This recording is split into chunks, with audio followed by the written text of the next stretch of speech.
हरे Krishna everyone. आज हम श्रीमद् भगवत गीता के 10वें अध्याय के 37वें श्लोक को पढ़ने जा रहे हैं। इससे पहले वाले श्लोक जो हमने किए उसमें हमने क्या चर्चा की थी। इस 10वें अध्याय में भगवान अपनी अ, विभूतियों का, ऐश्वर्यों का वर्णन कर रहे हैं। तो भगवान ने अपनी विभूतियों का वर्णन करते हुए बताया कि वो सामदेव के गीतों में, सामदेव जो वेद है उसके गीतों में बृहत साम है। बृहत साम एक गीत है जो इंद्र की महिमा के लिए गाया जाता है अर्धरात्रि में, आधी रात में। छंदों में गायत्री छंद है क्योंकि गायत्री छंद परमात्मा स्वरूप की प्राप्ति करवाता है। महीनों में मार्गशीर्ष का महीना है क्योंकि इस समय फसल की कटाई होती है और नए अनाज को भगवान को अर्पित करते हैं। महाभारत काल के अनुसार ये जो मार्गशीर्ष का महीना है इसी से नया साल शुरू होता है। तो ऋतुओं में भगवान कह रहे हैं कि मैं वसंत ऋतु हूँ, ये हमने पढ़ा था, इसके बारे में डिटेल चर्चा की थी। उसके बाद भगवान ने बताया कि छलियों में मैं जुआ हूँ। कहने का मतलब है कि जो छल करने वाले हैं, अगर भगवान किसी से छल करने पर आ जाए तो कोई उनकी पार नहीं पा सकता। हम्म। तेजस्वियों का भगवान तेज है, विजय है, साहस है और समस्त बलवानों का भगवान बल है, ये हमने पढ़ा था। अब हम लोग करने जा रहे हैं श्लोका 10.37। कोशिश है कि आज ये चैप्टर कंप्लीट हो जाए, तो बहुत अधिक समय हम पुराने श्लोकों की जो व्याख्या उसके ऊपर नहीं लगाएंगे। उसके लिए आप यूट्यूब पे जाके लास्ट लेक्चर को सुन सकते हैं अगर किसी ने डिटेल में जानना हो तो श्लोका है 10.37। वृष्णीनां वासुदेवस्मि पाण्डवानां धनञ्जय मुनीनामप्यहं व्यासः कवीनामुशना कविः। भगवान कहते हैं मैं वृष्णि वंशियों में वसुदेव और पांडवों में अर्जुन हूँ। मैं समस्त मुनियों में व्यास तथा महान विचारकों में उष्णा हूँ। तो भगवान का जन्म वृष्णि वंश में हुआ। भगवान यहाँ पे कह रहे हैं कि मैं वृष्णि वंशियों में वासुदेव हूँ। तो वासुदेव कौन है, किसको कहते हैं वासुदेव? हम्म, कौन बताएगा? आइडली वासुदेव का अर्थ भगवान कृष्ण लिया जाता है, लेकिन इस श्लोक में जो वासुदेव का अर्थ है वो कृष्ण नहीं, वो बलराम जी हैं। बलराम जी क्यों लिया गया है यहाँ पे, इसका अर्थ वो इसलिए लिया गया है क्योंकि भगवान यहाँ पे अपने ऐश्वर्यों का वर्णन कर रहे हैं। तो जब भगवान अपने ऐश्वर्य, जैसे कोई व्यक्ति है वो बोलता है कि मैं, मेरे अंदर ये क्वालिटीज हैं, तो उसमें ये नहीं बोलेगा कि मेरा नाम ये है या मैं ये भी हूं, तो अपना नाम नहीं अपने ऐश्वर्यों में लेगा। तो यहाँ पे वसुदेव का जो अर्थ है वो कृष्ण नहीं है, वसुदेव का अर्थ है बलराम जी। अब आपको, जब मैंने भगवान कृष्ण का एक्सपेंशन, एक दिन भगवान कृष्ण का विस्तार, थोड़ी सी चर्चा की थी इसके ऊपर, एक क्लास लगाई थी।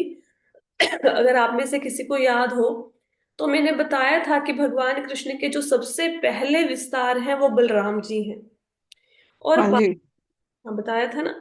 तो बाकी जितने भी विस्तार हैं वो उन्हीं से आते हैं। तो सबसे पहले विस्तार हैं बलराम जी, सारे अवतार उन्हीं से आते हैं।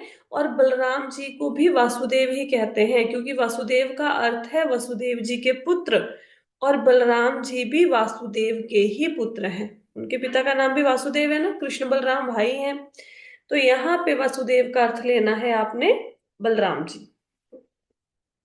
फिर भगवान कह रहे हैं कि मैं पांडवों में अर्जुन हूं।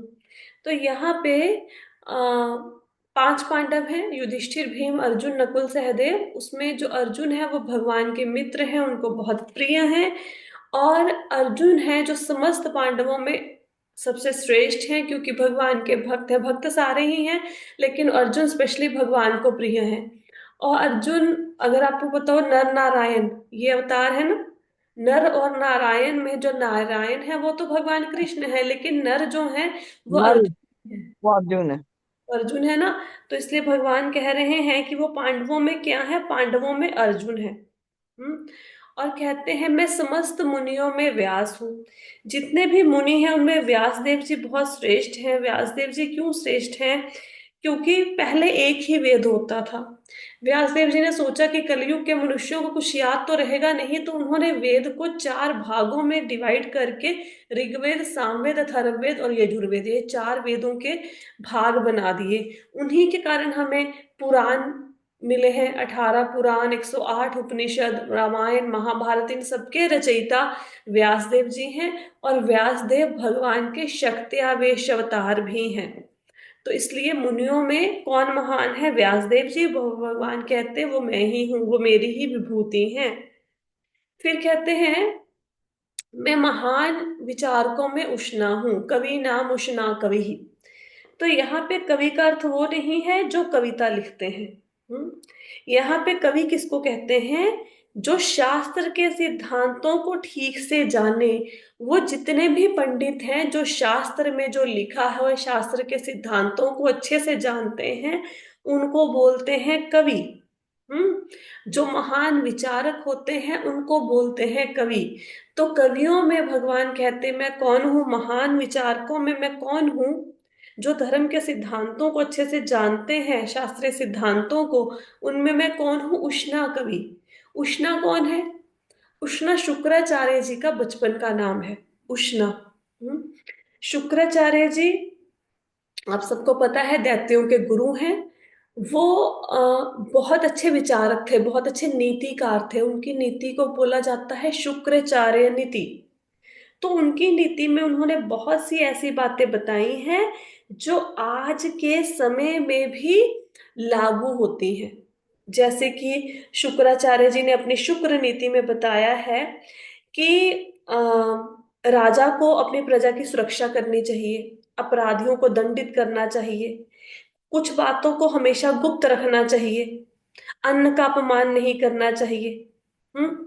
और क्या बताया है? और बताया है कि अगर सब लोग मिलके, सारी प्रजा मिलके किसी भी अधिकारी के खिलाफ अविश्वास पत्र दे दे कि ये व्यक्ति सही नहीं है, कोई व्यक्ति किसी बड़ी पोस्ट पे है, सारी प्रजा मिलके उसके अगेंस्ट हो जाए कि ये गलत है, तो उसको तुरंत उस पोस्ट से पदच्युत कर देना चाहिए, उसको उस पोस्ट से निकाल देना चाहिए। तो एक ही नीति का पालन, ऐसी नीति का पालन करना चाहिए राजा को जिससे शत्रु मारा जाए। तो ये सारी जो बातें हैं जो शुक्राचार्य ने अपनी नीति में कही हैं, जैसे अन्न का अपमान ना करो, तो प्रजा की रक्षा करना, ये आज के टाइम में भी उतनी ही क्या कहेंगे उसको, एप्लीकेबल है। और मतलब आज के समय में भी ये मान्य है। अभी भी हम लोग इन चीजों को अपने जीवन में मानते हैं। तो उनकी नीति, ऐसा नहीं उन्होंने कितने साल पहले वो नीति दी, शुक्राचार्य नीति, लेकिन आज भी उन सिद्धांतों को हम लोग मानते हैं। तो उनको उष्णा इसलिए कहा जाता है क्योंकि उनका बचपन का नाम था। शुक्राचार्य कौन है वास्तव में? शुक्राचार्य प्रहलाद महाराज के भांजे हैं।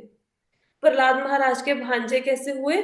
क्योंकि शुक्राचार्य के पिता का नाम है भृगु मुनि, और उनकी जो भृगु मुनि की पत्नी है वो हिरण्यकश्यप, जो दैत्यराज था, जो प्रहलाद महाराज का पिता था, उसकी एक बेटी थी दिव्या नाम से। तो भृगु मुनि और दिव्या की शादी हुई, तो उनसे हुए शुक्राचार्य जी।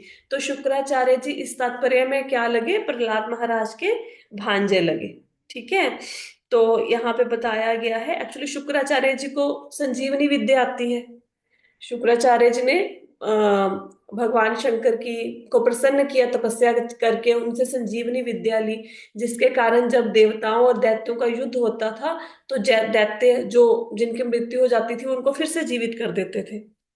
तो उनके पास संजीवनी विद्या भी है। तो शुक्राचार्य बहुत महान है, उन्होंने करुणावश दैत्यों का गुरु बनना स्वीकार किया है। तो महान विचारकों में भगवान कह रहे हैं मैं कौन हूं? उष्णा कवि। उष्णा कवि अर्थात शुक्राचार्य। ठीक है।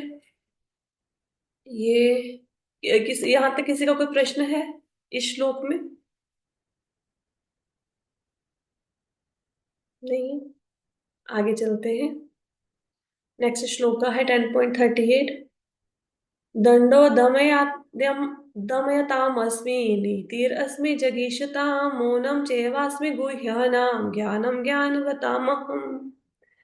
भगवान कहते हैं अराजकता को दमन करने वाले समस्त साधनों में मैं दंड हूँ, जो विजय के आकांक्षी हैं उनमें मैं नीति हूँ, रहस्यों में मैं मौन हूँ और बुद्धिमानों का ज्ञान हूँ।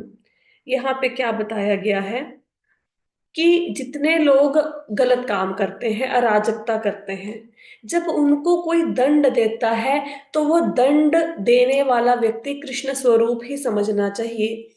लेकिन दंड का अर्थ सिर्फ सजा देना नहीं होना चाहिए कि इस व्यक्ति ने गलत काम किया, इसने किसी को मारा, चलो मारो मारो इस व्यक्ति को सजा दो।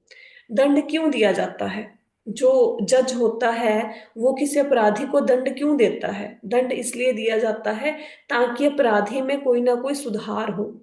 यमराज क्यों दंड देते हैं जो पापी लोग होते हैं उनको? ताकि जो पापी लोग हैं उनको दंड दो ताकि उनमें सुधार हो। जेल भेजने का मतलब कष्ट देना नहीं होता है। जेल भेजने का मतलब होता है कि अपराधी जेल में जाएगा, वहां से सुधर कर वापिस आएगा। तो जितने भी दंड दिए जाते हैं उनमें से जो दंड किसी के सुधार के लिए दिए जाते हैं कि इससे उस व्यक्ति का सुधार होगा, वो दोबारा से गलत काम नहीं करेगा, वो दंड जो है वो भगवान कहते मैं हूं। आगे भगवान कहते हैं नीति रस में जगिष्ठाम। इसका अर्थ क्या है कि हर व्यक्ति विजय चाहता है, सबको जीत अच्छी लगती है, लेकिन जीत वही अच्छी होती है जो धर्म के नियमों के अनुसार मिले। हम्म? तो धर्म के सिद्धांतों का पालन ना करके या धर्म के मार्ग के द्वारा अगर कोई जीत मिली तो वो भगवान नहीं है। विजय कौन सी? जो धर्म के सिद्धांतों को पालन करके जिस विजय को किसी ने प्राप्त किया वो भगवान ही है, भगवान के कारण ही है। फिर रहस्यों में भगवान कहते मैं मौन हूं। इसका अर्थ क्या है कि बोलने से ज्यादा वो अच्छा होता है जो व्यक्ति मौन धारण करे अगर किसी ने रहस्य को रखना है। कहते हैं कि एक सीक्रेट तब तक सीक्रेट रहता है जब वो एक व्यक्ति के पास होता है। जब दो व्यक्तियों के पास कोई बात हो, आपको भी पता है और किसी दूसरे व्यक्ति को भी पता है, फिर वो सीक्रेट नहीं रहता। हम्म? उसके बाद अगर कोई बात तीन व्यक्तियों को पता है तो इसका अर्थ ये है कि वो जो बात है वो सारी दुनिया को पता है। अगर किसी भी बात को तीन व्यक्तियों ने जान लिया तो इसका अर्थ ये है कि वो बात अब पूरी दुनिया को पता लग जाएगी। एक व्यक्ति दूसरे से करेगा, दूसरा व्यक्ति तीसरे से करेगा। तो रहस्य को अपने तक ही सीमित रखना चाहिए। तो रहस्य कब अपने तक सीमित रखा जाएगा? जब आप मौन धारण करोगे। तो रहस्यों में भगवान कहते कि मैं कौन हूं? मैं मौन हूं। रहस्य में मौन का अर्थ यह है कि वो सीक्रेट जो सिर्फ किसी एक व्यक्ति के पास है, जिससे सामान्य जनता के लिए उपलब्ध नहीं कराया जाता, उसमें भगवान कहते मैं मौन हूं। बुद्धिमानों का भगवान कहते मैं ज्ञान हूं। तो बुद्धिमानों में जो ज्ञान है वो किसके कारण है? भगवान के कारण। भगवान कौन सा ज्ञान है? भगवान वो ज्ञान है जिसके द्वारा कोई व्यक्ति आत्मा में और पदार्थ में भेद करता है कि मैं अलग हूं, मेरा शरीर अलग है, मैं आत्मा हूं, मैं शरीर से अलग हूं। वह ज्ञान जिसके द्वारा व्यक्ति को आत्म साक्षात्कार होता है, सेल्फ रियलाइजेशन होता है, वो ज्ञान भगवान कहते मैं हूं। ठीक है, ये श्लोक सबको समझ आया? किसी का कोई प्रश्न इसके इस श्लोक के लिए? नहीं है? आगे चलते हैं। श्लोक 10.39। यच्चापि सर्वभूतानां बीजं तदहम् अर्जुन न तदस्ति विना यत्स्यान मया भूतं मया भूतं चराचरम्। भगवान कहते हैं यही नहीं अर्जुन, मैं समस्त सृष्टि का जनक बीज हूं। ऐसा चर और अचर कोई भी प्राणी नहीं है जो मेरे बिना रह सके। यहाँ पे भगवान अर्जुन को कह रहे हैं कि अर्जुन, ये जितनी सृष्टि है इस सारी सृष्टि का पिता मैं हूं। भगवान ही उपादान कारण है और भगवान ही नमित्त कारण है। उपादान कारण भी भगवान है, नमित्त कारण भी भगवान है। उपादान कारण और निमित्त कारण क्या होते हैं इसको एक एग्जाम्पल से समझेंगे। जैसे घड़ा है, तो घड़ा किसका बना? मिट्टी का बना। उसी मिट्टी से हम घड़े के बजाय हम कोई फ्लावर वेस भी बना सकते हैं। उसी मिट्टी से हम कोई छोटा सा बर्तन भी बना सकते हैं जिसमें हम पक्षियों को पानी पिलाते हैं, है ना। उसी मिट्टी से हम प्लेट भी बना सकते हैं, उसी मिट्टी से हम गिलास भी बना सकते हैं। लेकिन जो मिट्टी है, मिट्टी का अपना वास्तविक स्वरूप नहीं बदलेगा। अब घड़ा टूट जाएगा तो क्या बन जाएगा? मिट्टी। ठीक है। और गिलास टूट गया मिट्टी का, वो टूट जाएगा तो क्या बन जाएगा? लास्ट में क्या बचेगा? मिट्टी, है ना। तो उपादान कारण वो तत्व होते हैं जिनसे सृष्टि की रचना हो, सृष्टि की नहीं, मतलब उपादान कारण मतलब जिस तत्व से किसी चीज की रचना होती है उसको बोलते हैं उपादान कारण। जैसे घड़े के केस में उपादान कारण क्या है? मिट्टी। निमित्त कारण क्या होता है? निमित्त कारण होता है, अब जो मिट्टी है, मिट्टी तो निर्जीव है। मिट्टी अपने आप थोड़ा ना उठ के जाएगी और कुम्हार के चक्के पर बैठ जाएगी और घड़ा बन जाएगा, ऐसा तो नहीं है। तो मिट्टी से घड़ा बनाने के लिए कोई ना कोई संजीव व्यक्ति चाहिए, कोई चेतन व्यक्ति चाहिए। तो निमित्त कारण क्या होता है? जो उस चीज को बनाता है। ठीक है। जैसे घड़े के केस में निमित्त कारण क्या हो? कुम्हार। ठीक है। तो घड़ा घड़ा किससे बना? मिट्टी से, मिट्टी होगी उपादान कारण, और जिसने उस घड़े को बनाया वो कुम्हार हो गया उसका निमित्त कारण। तो भगवान ही उपादान कारण है और भगवान ही निमित्त कारण है। इसका अर्थ क्या है?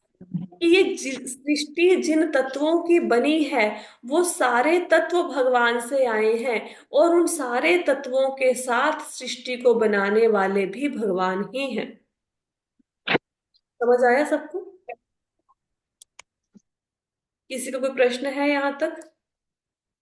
उपादान कारण निमित्त कारण क्लियर हो गया? माता जी एक बार और बता दो। उपादान कारण क्या होता है? दो कारण होते हैं, उपादान कारण और निमित्त कारण। जैसे ना, सपोज आपके पास अभी ये मोबाइल है। ठीक है। मोबाइल किससे बना हुआ है? प्लास्टिक से। ठीक है। अब प्लास्टिक से तो आपकी, प्लास्टिक से बनाए चलो, और प्लास्टिक से तो बाल्टी भी बन जाती है, जग भी बन जाता है, मग भी बन जाता है। तो ये प्लास्टिक क्या हो गया? ये हो गया उपादान कारण। ठीक है। जैसे घड़ा है, घड़ा किससे बनता है? मिट्टी से। तो मिट्टी होगी उपादान कारण जिससे वो घड़ा बनता है। ठीक है। उसका वास्तविक स्वरूप चेंज नहीं होता, घड़ा टूटेगा तो फिर से मिट्टी बन जाएगी। ठीक है। अब ये तो हो गया उपादान कारण जिससे कोई चीज बनी है, वो तत्व जिससे कोई चीज बनी है। हम्म। और निमित्त कारण क्या होता है? निमित्त कारण है जो उस चीज को बनाता है। अब इस मोबाइल को किसी व्यक्ति ने बनाया होगा ना, तो ये जो बनाने वाला है वो हो गया निमित्त कारण। अब घड़े को किसी ने बनाया होगा, तो जो कुम्हार है वो है निमित्त कारण। मिट्टी, एक एग्जाम्पल है घड़ा। घड़े का उपादान कारण क्या है? मिट्टी, क्योंकि मिट्टी से घड़ा बना है। और घड़े का निमित्त कारण क्या है? कुम्हार, क्योंकि कुम्हार ने घड़ा बनाया है। समझ आई माता जी? जी माता जी। तो ये सारा संसार कुछ ना कुछ तत्वों से बना है ना। पृथ्वी, जल, अग्नि, वायु, आकाश, और भी बहुत सारे तत्व हैं जिनसे ये संसार बना। ठीक है। 24 तत्व हमने पढ़े थे। तो ये सारे तत्व कहाँ से आए? भगवान से आए। और इन सारे तत्वों को लेके सृष्टि की रचना किसने करी? वो भी भगवान ने करी। तो भगवान इसलिए क्या है? भगवान ही तत्वों को देने वाले हैं, और भगवान ही अ, उन तत्वों के साथ सृष्टि की रचना करने वाले हैं। ठीक है। अब आके नहीं, इसमें कोई ट्रेन का एग्जाम्पल फिट नहीं बैठेगा पूनम माता जी, इसमें यही वाला एग्जाम्पल कुम्हार और घड़े से ही आप समझोगे इसको। ठीक है। उपादान कारण और निमित्त कारण को। अब आगे क्या कहते हैं? ऐसा कोई भी चराचर प्राणी नहीं है जो मेरे बिना रह सके। देखो, जितने भी प्राणी हैं दुनिया में उनको हम चार कैटेगरीज में डिवाइड कर सकते हैं। कौन कौन से? ये होते हैं अंडज, जरायुज, स्वेदज और उद्भिज। ये चार प्रकार से कोई जीव उत्पन्न होता है। स्थूल शरीर जो एग्जिस्टेंस में आता है वो चार तरीकों से आता है। अब अंडज, अंडज में कौन आते हैं? जिनका जन्म अंडे से होता है। अब आपने देखा होगा पक्षियों का जन्म कैसे होता है? अंडे से होता है। जो सांप है, सांप अपने बच्चों को कैसे जन्म देगा? अंडे से। छिपकली के बच्चे कैसे होते हैं? अंडे से होते हैं। ठीक है। तो ये सारे जो पक्षी हैं, सर्प हैं, छिपकली हैं, ये कहाँ से उत्पन्न हुए? अंडे से। तो इनको बोलते हैं अंडज। ठीक है। फिर आता है जरायुज। जरायुज होता है एक शरीर से दूसरा शरीर उत्पन्न करना, मतलब गर्भ धारण करना। जैसे मनुष्य का जन्म कैसे हुआ, गर्भ से हुआ। गाय, कुत्ता, बिल्ली, ये कैसे जन्म लेते हैं, इनकी माता बच्चे को शरीर में धारण करती है और समय आने पर वो बच्चे को जन्म देती है। तो मनुष्य, गाय, कुत्ता, बिल्ली, ये सब कैसे आए मनुष्य और पशु दुनिया में, जे जरायु से आए हैं। ठीक है, गर्भ से उत्पन्न हुए हैं। फिर आते हैं स्वेदज। स्वेदज का अर्थ क्या होता है, कुछ ऐसे जीव हैं जो पसीने से जन्म लेते हैं। जैसे खटमल है। खटमल कैसे होते हैं, पसीने से। जूं है सिर में, वो जूं कहाँ से उत्पन्न होती है, वो पसीने से उत्पन्न होती है। इनको कहते हैं स्वेदज। फिर आता है उद्भिज। उद्भिज वो होते हैं जो भूमि से उत्पन्न होते हैं।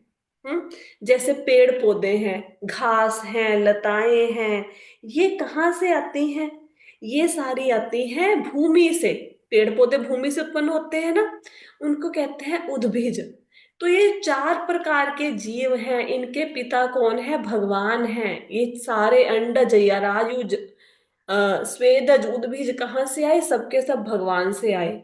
इनके सिवाय भी कुछ योनियां होती हैं, जैसे भूत, प्रेत आत्माएं इत्यादि। हाँ, दुष्ट आत्माएं, तो वो भी सब भगवान से ही आई हैं, उनके जनक भी भगवान हैं। ऐसा नहीं कि भूत प्रेत कहीं और से आए हैं। सारी सृष्टि भगवान ने करी, भूतों प्रेतों की नहीं करी, ऐसा नहीं है। तो ये सारे के सारे जो जीव हैं, ये चार प्रकार के जीव और इनके सिवाय भी जो जीव हैं, वो सारे एग्जिस्टेंस में कैसे आए, भगवान के कारण। भगवान ही उनके जनक हैं, उनके बीज हैं। इसलिए कहते हैं ऐसा चर और अचर कोई भी प्राणी नहीं है जो मेरे बिना रह सके। क्लियर हुआ सबको, श्लोका क्लियर है। आगे चले। जी माता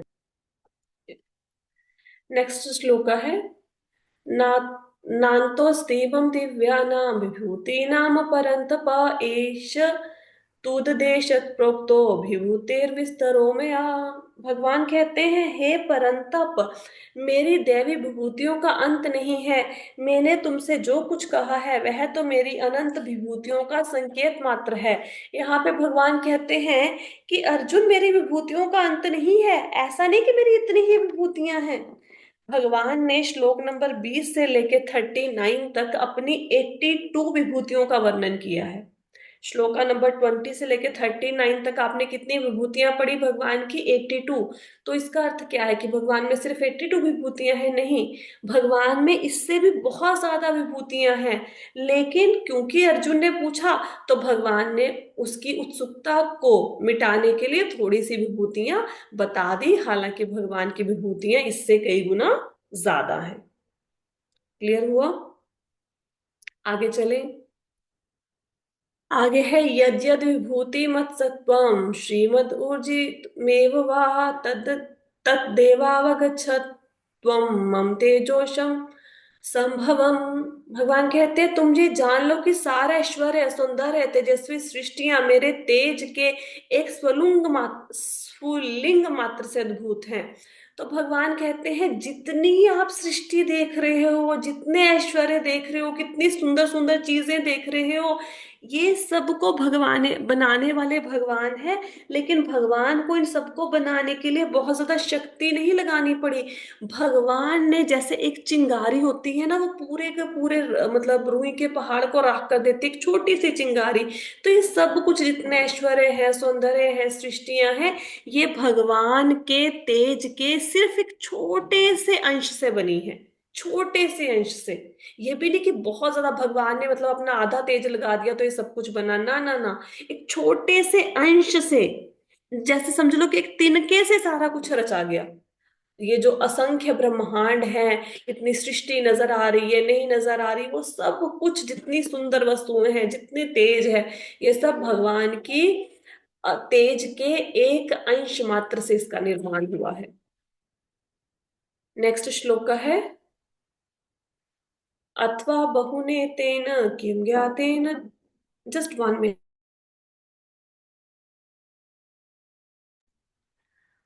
अथवा बहुनेतेन किं ज्ञातेन तवार्जुन विष्टभ्याहम इदम कृत्स्नम एकांशेन स्थितो जगत। किंतु हे अर्जुन, इन सारे विशिद ज्ञान की क्या आवश्यकता है? मैं तो अपने एक अंश मात्र से संपूर्ण ब्रह्मांड में व्यापक होकर इसको धारण करता हूं। तो यहाँ पे भगवान अर्जुन से कह रहे हैं कि अर्जुन, तुमने मुझसे जो वर्ण पूछा प्रश्न कि आप अपनी विभूतियों का वर्णन करो, मैंने वो तुमसे बताया, लेकिन मैं तुम्हें सारी अपनी विभूतियां ऐश्वर्य नहीं बता सकता। ठीक है, लेकिन तुम्हें ये जान के लेना क्या है? तुम सिर्फ ये जानो कि मैं इस समय क्या हूं। मैं तुम्हारे सामने हूं, तुम्हारे घोड़ों की लगाम पकड़ के बैठा हूं, चाबुक लेके तुम्हारे सामने बैठा हूं, छोटा सा दिख रहा हूं तुम्हारे सामने, लेकिन मेरा जो शरीर तुम्हें जो छोटा सा दिखाई देता है, इसके एक अंश में अनंत कोटि ब्रह्मांड स्थित हैं, और उनको सृजन करने की भी शक्ति है, और प्रलय करने की भी शक्ति। मेरा जो छोटा सा रूप तुम्हारे सामने है, इसके एक छोटे से अंश में अनंत कोटि ब्रह्मांडों को उत्पन्न करने की शक्ति भी है, और उनका विनाश करने की भी शक्ति है। हम्म। तो भगवान एक अपने अंश से पूरे ब्रह्मांड में व्यापक हैं, सारे ब्रह्मांड की सृष्टि भी करते हैं, पालन भी करते हैं, और उसका संहार भी करते हैं। ये अर्जुन को वो कंक्लूड करते हुए बता रहे हैं भगवान इस श्लोक में 10.42 में। ठीक है, समझ आया सबको? जी माता जी। कोई ऐसी बात जो ना समझ आई हो सारे श्लोकों में? क्लियर हो गया? ठीक है, तो इसके साथ ही हमारा 10th चैप्टर यहाँ पे कंप्लीट होता है। अब हम कल क्या करेंगे? कल इस पूरे चैप्टर को रिवाइज करेंगे। कोशिश करेंगे एक दिन में रिवाइज कर पाए, अगर नहीं कर पाए तो 2 दिन लग जाएंगे। उसके बाद हम 11th चैप्टर स्टार्ट करेंगे। ठीक है, तो कल की क्लास में मिलते हैं। किसी का कोई प्रश्न है? नहीं है? ठीक है, तो कल की क्लास में इस चैप्टर को रिवाइज करेंगे। अगर किसी की कोई क्लास मिस भी होगी तो टेंशन लेने की बात नहीं है, कल हम सब कुछ रिवाइज करने वाले हैं। पूरा चैप्टर तो आपका कवर हो जाएगा, इंटायर 10th चैप्टर, जिसमें भगवान की विभूतियों का वर्णन है। So because there is no question, तो we should end up the session. ठीक है, हरे कृष्णा। हरे हरे कृष्ण।